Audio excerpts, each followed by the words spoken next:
Welcome to my show. A guest here. His name is Jim Carlough. Mr. Jim, how are you doing, sir? I'm doing great. Thank you for having me here. I'm really excited to talk to you today. Thank you so much for the opportunity to meet to Mr. Jim. Firstly, you are an author. You are also a professional speaker and a leadership expert. Can you please, Mr. Jim, discuss more about yourself and how you are doing currently now, Mr. Jim? I'd be glad to. So, I've been a leader in management and executive management for over 30 years. About 25 years ago, I started actually mentoring people on the side. First, it was someone who had worked for me who came to me with a work dilemma and asked me if I could give him guidance and assistance. And that evolved into actually a long time mentorship, and I still mentor that individual today. And through the years, as people approached me for that, I saw a trend in people. And I noticed that I was doing things differently than other leaders. And so I was teaching people who came to me more on the, I don't want to say emotional side, but on the personal side of leadership. And I realized that there was a real gap here because a lot of people think management is nothing about watching the financial numbers and making sure you're growing X percent year over year and only focused on that and not focused on the people. Luckily for me, as I was growing and developing, I had some great leaders and mentors who helped me develop my own style of leadership. About a year ago, I sat down and I said, I should put some of this on paper. I was asked to talk at a local university about leadership, and I said, let me put down some thoughts about what people could do or things that they should try to um, evolve in their own capabilities. And that list was pretty long. And I said, that's too long. If I can't teach people 15 things in a book and expect them to do that. So I started really hard trying to synthesize that down to what I thought were the very key elements of that, not knowing what number I would land on. And I landed on six, not seven, not five, but six. Now, it was really tough at the end, eliminating some of the final two. And I think all of them on that list was important. So my own journey here may actually evolve after the initial six and go further. But I think these six, if anyone was to pick up these six, what I call pillars, and start to develop that capability and be able to exhibit that behavior, I think they'll see huge transformation in the teams that they work with and the teams that they support. That is very inspiring. Honestly speaking, those people you've impacted through mentorship today, they could have done a lot of tremendous things today, which is so massive of you. As I picks it, and also the six is also a very big pillar, and that is where I would like to dive to, Mr. Jim. Can you please, Mr. Jim, discuss more on your book, which is the six pillars of effective leadership? And do you think you have more book you're planning to write in the coming future, Mr. Jim? Um, I do think I have more to write and to bring. My wife told me I'm not allowed to right now because for the last year she didn't see me much because at night after work I was writing or talking to editors. And at dinner one night when somebody asked me what book is next, she blurted out there would not be a next book anytime soon. It was really funny. My wife can be funny at times, and she really was joking, but I can see this. When I look at my own leadership journey, I don't lead today the way I did when I first got out of college. In fact, I was probably one of those terrible leaders back then. When I look back at some of the interactions I had with employees, I think, oh my God, how could I have done that? I could have ruined them. But my evolution just exemplifies the fact that leadership is a never ending journey. You can't just pick up my book and think you're done with it because the world changes every month and you've got to be able to keep up with those changes. And sometimes it's not your values, but your characteristics have to adapt a little. And so I do see this as a never ending journey. I do see this as an opportunity for me to bring further help to people who want it. To put it in a better place, it's not about also reading those pillars. It's also trying the best to put it into action. That is the most important thing, knowing how to practice it so that one could stick to it and become more better person to also lead a lot of people in the coming future. Thank you so much for that insight, Mr. Jim. And I would like to dive to the point of trust when it comes to leadership. Leadership can come in different ways. It could come in leading hundreds, it could come in thousands, it could come with even five particular people who are very, very powerful. So leadership could come in different way, and trust is one of a very important thing one should need to build. So, what do you think? Why do you think trust, or do you think trust is such a fundamental part of effective leadership, Mr. Jim? I think I do. And trust was on my longer list. But what I put first on my list was integrity. Because if you don't operate with consistent, steady, middle of the road integrity 100% of the time, you will never be able to build trust with your team. And if you can't build trust with your team, you will not have a committed team. You will not have a team that will follow you, and you will not have a team that will be with you long term. I look at my career and I can count the numbers of people who have followed me through my career and have wanted to come back to work with me more than one time. To me, that tells me my leadership style resonates and it's memorable to them and it was a positive experience. I'm not a dictator type leader or micromanager, but I do want to bring out the best in everybody. And everyone that works for me, when we do review their performance reviews, we also talk about personal and professional development. And it doesn't have to be work related. A few years ago, I had an employee member say, I want to get on the board of a nonprofit animal rescue. That's a personal goal that I have. Can that be my goal? I said, absolutely. And I'm going to help you. And what that did is that showed that I really cared for what that person wanted to do and develop. And maybe it was outside of work, but it was important to them. And if it's important to them, it needs to be important to me. And I have to allow the opportunity for them to pursue that, knowing that it's not a full time job.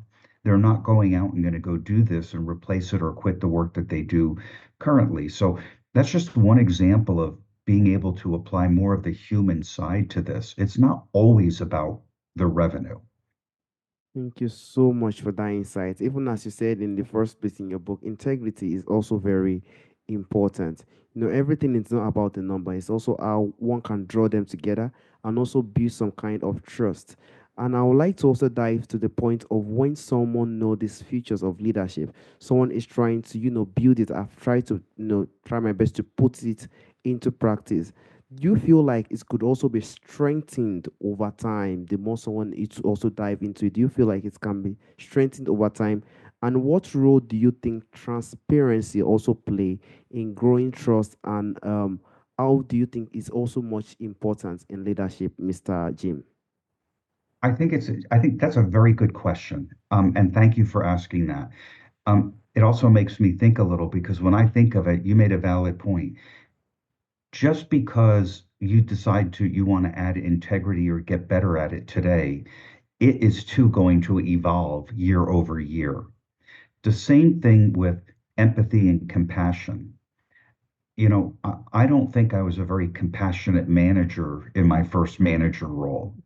And I think I may have been empathetic, but I have certainly evolved my level of empathy for others. And I'll tell you a story, true story. I had the pleasure for working nearly a decade with a company called Perot Systems, which was run by Ross Perot himself, who was an amazing man. And I was faced with a dilemma. I had multiple teams reporting to me, but one team this was back in the late 90s, early 2000, were working on a platform that was old green screen technology. So for your older listeners, they'll remember green screens and not having a mouse at their computer and how efficient it was. I know I see you laughing, but it's so true.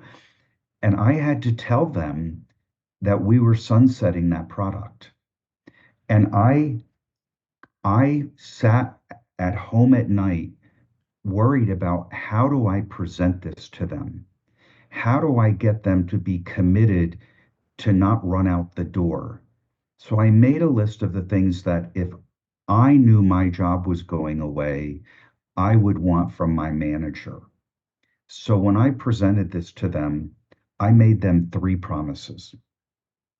The first promise was we would not just turn off the switch to existing clients. It would take us 2 years, maybe three, to migrate them to the new Windows platform capabilities. So, what I said to them was as soon as I know that customer X is going to transition to product B and it's going to take 6 months, I will let those know who are going to be impacted in 6 months that they have 6 months. That's commitment number one. Commitment number two was that if they wanted to continue to work in the organization with the new technology, I would make people, trainers available to them and allow them time in the workday to learn that new technology so that when it came time, they wouldn't be transitioning out of the company. They would be transitioning over to the newer products, which would then continue their career at the same organization. Commitment number three, I said, let's say you don't want to do the same thing that you're doing today, but you want to stay with the company. I will personally help you get a job in this company because I don't want to lose you. If you don't want to stay in this company, I will help you find a job on the outside, even if it means you go to work for a competitor, because I've got your back. Those are the three commitments. Two things happened. The first thing that happened, which I was hoping for, nobody quit before it was time to transition out of their role. So I was never left with a less amount of staff to support the product that I had. That was really my goal set. Safely get through this process without decimating the team and then help them with a path forward. I was hoping I achieved that and I did. Here's the second thing that I achieved, which I did not expect. For that 3 year period, that team had the highest employee satisfaction rate in the company. So think about that. You knew your job was going away, but you were extremely happy at work and where you were going, even though you knew your job was going away. And I think it's because we put together a way to make a pathway together for them to get to the next step of their career.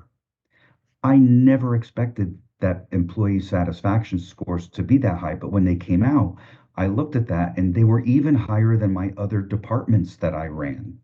Now, my other departments weren't low, but this group was really well above the norm in the organization. So that taught me a valuable lesson that my efforts in looking at the empathetic side of this and the impact on their lives helped them, and in turn, they helped us and were extremely positive throughout the entire process. That is very, very, very, very massive, Mr. Jim. Honestly speaking, those three commitments actually work. You one knows that he's going to lose the job, but definitely stand there, and it's really brought a very big impact to the organization during that time. It's very, very, very powerful. I think the area of that commitment too is where I would like to go to, which is the more of the area of remote work of the time that we are today, and also hybrid work environment that we is coming to emerge currently now in our time today. Leadership is more of we do know leadership is more of a point of someone have to just come in. a physical conversation and see how it could go. So, with the time that we are developing to the point of remote hybrid work environment, how do you think leaders can still build this trust without frequent in-person interaction? It now comes to internet. How do you think they can still build it with remote and hybrid? How do you think they can still build trust in those areas, Mr. Jim? It has made it a little bit more difficult Mm. because you don't spend as much face time with your employees as you do if you're walking through an office. However, Zoom calls like this call Yes. can happen. And so my one-on-one calls with my employees and my teams are always with cameras on. I don't mandate that. If somebody's having a bad hair day, they don't need to be on camera. If they don't feel well and they didn't get their hair curled or, set up, that's fine with me. But I want the team to be able to interact and see each other. It's very difficult for me to interpret how you feel if I can't see your nonverbal expressions. And so I think working remotely is a little bit of a challenge, but I don't think it's an unsurmountable one. I think it's just one we have to understand and how to deal with that. And there's an easy resolution. At the end of the day, somebody once asked me, when does leadership begin? When you sit down at your desk? The answer to that is no. Leadership begins the moment you put your feet on the floor and get out of bed. And it's a 24/7 job. And at any point in time, any of your interactions are going to be viewed by others. So if you're going to an office structure and you get out of your vehicle to walk to the office, you better be interacting with people, whether they're your employees or not, because they know you're a leader and they're expecting to have, and maybe they don't want to have, but they really look forward to the interactions with people, even on the way to the elevator. I once worked for an organization where a leader in that company would exit their vehicle and take the freight elevator to their office so that they didn't have to interact with people. That's not a leader. And so now that was many, many, many years ago. But the reality is that's somebody who did not want to interact. Me, I talked to everybody. I had a relationship in the last office job I had. I had a relationship, not a relationship, but I socially would speak to the janitor who came and emptied the garbage. I wanted to know who they were. They're a human. And their job is no different than mine. They have a task to do, they want to do it well, and they want to be recognized. It's just human nature. And I see ordinary people in an office environment just ignore certain individuals. And to me, that's not acceptable, right? Everybody has a responsibility to the common team. Your role may be smaller or your role may be bigger, but it shouldn't diminish the fact that you're a human and you deserve to have interaction with everybody. Mr. Jim, honestly speaking, that's really touched me. That shows that to get a real and a very authentic leader is very, very difficult. Leadership it defines a lot of things, and the point of someone to get to the point of building it and getting to understand what leadership is very, very important. It's very, very tough because leadership now. Honestly speaking, we just need to hope that more people who have these quality leaders who respect every single person, who sees every single person as one, who wants to try his or her best to do something to contribute and to also make things work. Honestly speaking, is a very, very massive. So it takes huge humility. I think I have to put it that way. Humility and just a kind of act of kindness and patience, honestly speaking. And I would like to also lastly dive to the point of identification. In the organization, leaders will definitely know how to identify people that are definitely leaders. How do you think they can cultivate that area of identifying that this person? I think this person has a quality of leadership, Mr. Jim. So that's a good question because there's a lot of people who may have the qualities to want to be a leader, but they don't want to be a leader. And I would not force somebody into a leadership role without coaching and helping them make that transition. It's very, very different because if you and I were in the same office and we were eating lunch together, and now you became my manager, the dynamic changes a little. Yes, we can still have lunch together, but at some point, if my performance degrades, you're going to have that conversation with me that says, Jim, I know that we are friendly and we eat lunch together, but you need to continue to do the work at the level or above the level that you were doing because now more people are looking at you.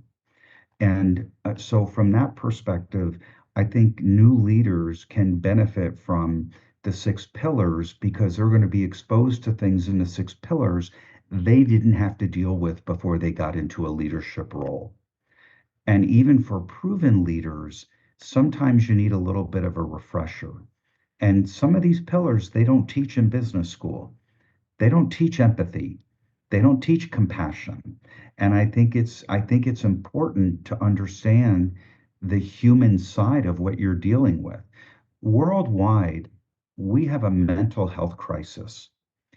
An employer can make that crisis worse by not understanding the human side and understanding when an employee needs help. And that is a responsibility of a leader. I had an employee just the other day tell me he had taken another job, but he had said to me, he said, the one thing I am going to miss is your leadership. When my wife took ill, you stepped up, told me to stop work, took over everything on my calendar, and told me not to think twice about it and to focus on my wife. He said, I have never had a leader do that in my life, and I will for always remember it. And I cannot recall a single time anyone has ever done that for me, but that is leadership. And it was very nice of him to say that, but it's very true at the same time. That's how leaders need to be. If I'm your manager and something happens at home, I need to have your back. And in turn, you're going to have my back. And the more I'm supportive of you, the more supportive of me you will be. And I think that that's where people get in the crossroads. They think that I think people believe that if I help you, that I'm going to expect something in return. That's not true. I would never expect something in return, and I would never say, "Hey, do you remember that time?" No. The reality is, we all have to be able to work with each other and understand what each other is going through. I have bad days. Everybody has bad days. And when you have a bad day, you got to deal with it and get around it. Um, Adversity happens every day. And when you run into it, I heard a college basketball coach in an interview just the other day say, when you hit adversity, don't stop, step up and deal with it, get over it, and move on. If you dwell on it, you are going to fail. And it was a very, very hard message I know he delivered to his team in the locker room because somebody had recorded it. But it's so true. People oftentimes internalize all of this stuff and they let it take them down as opposed to dealing with it and moving and pushing forward. Thank you so much, Mr. Jim, for this insight. Because honestly speaking, when one is a leader, one has to just see those people who have the quality. Because one do not want to have an expectation that someone who doesn't have these features, get into this place and terminate a lot of things is very important. Those are things that one has to also look into, and also developing it and also strengthening it. That you said something that's very important. It's not everything that they could teach in schools. There are some things that one definitely need to develop in him or herself, which is very, very important as a person who wants to be a leader. Empathy, things like that are very, very important. Thank you so much, Mr. Jim, for the insight. Mr. Jim, there's a question I normally ask during the end of the show from our forefathers. There are a lot of beautiful things that do exist during our forefathers' time that is missing in our time today. If there is anyone or anything you would like to bring back to our time today, Mr. Jim, what do you think that thing would be, Mr. Jim?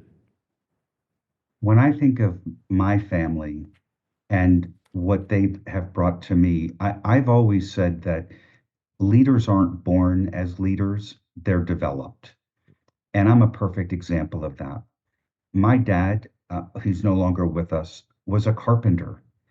His dad was a mason, but they taught me very valuable lessons.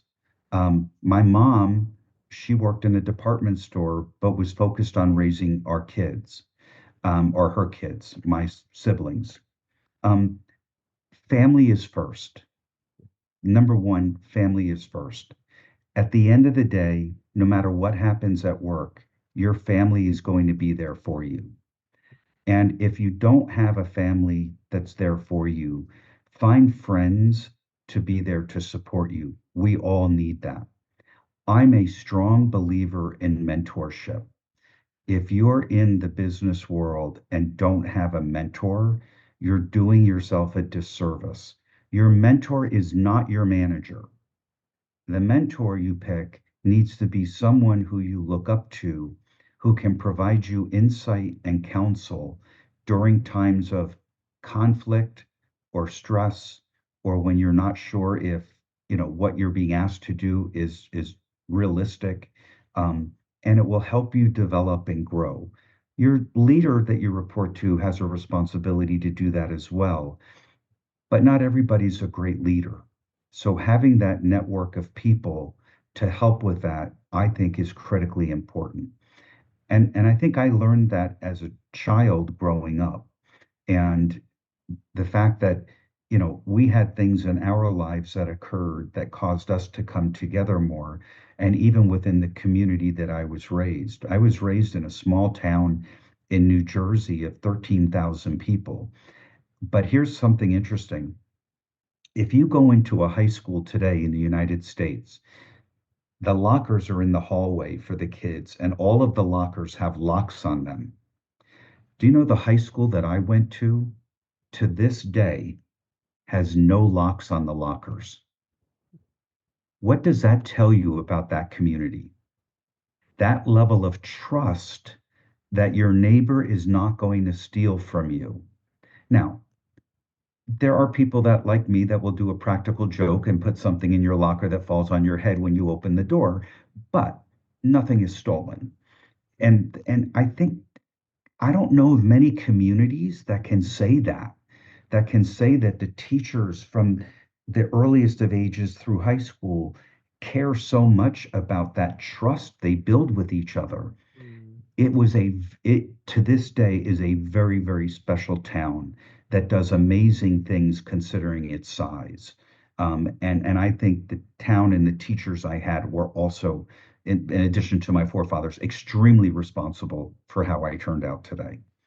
That trust, that shows how trust it is during that time, and which is so very, very powerful. Leadership, we always know, is definitely not a easy thing, but we have to know how to build and also develop it. I also want to thank you for the time and the opportunity on speaking on this very specific topic, very important topic. Thank you so much for the opportunity and the time, Mr. Jim. Thank you so much, sir. And thank you for having me. This was a blast. When I write the next book, I hope you let me come and talk to you again. Or or even if you have other topics, let me know. I would be glad to do it again. Definitely, I would definitely be very happy to have you again, even again and again and again. Honestly speaking, thank you so much, sir. Have a wonderful day, Mr. Jim. Bye bye. We speak later then. Bye Bye bye. bye.